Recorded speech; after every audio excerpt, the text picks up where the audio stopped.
सत्य खेला पक्षर आपको स्वागत। ओडिशा राज्य विद्यालय स्तरीय एथलेटिक्स स्पोर्टबॉल और बेसबॉल प्रतियोगिता अनुष्ठित।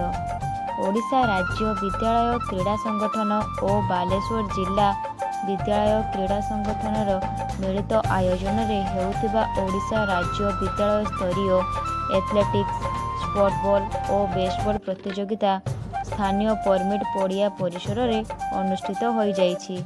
5 दिन धरी चलीथिबा एही प्रतियोगिता रे समग्र राज्यरू 1129 जन प्रतियोगी, 140 जन मैनेजर, 283 जन ऑफिशियल और 60 जन परिचालना सहयोगी समुदाय 212 जन सदस्य जोग देइथिबा जणा जाइछि। एने जिला शिक्षा अधिकारी डॉक्टर बसंत कुमार नायक पौराहित्य अनुष्ठित उद्यापन उत्सव रे जलेश्वर विधायक अश्विनी कुमार पात्र मुख्य अतिथि भाव जोगदे कृति प्रतियोगी मानक पुरस्कृत करथिले।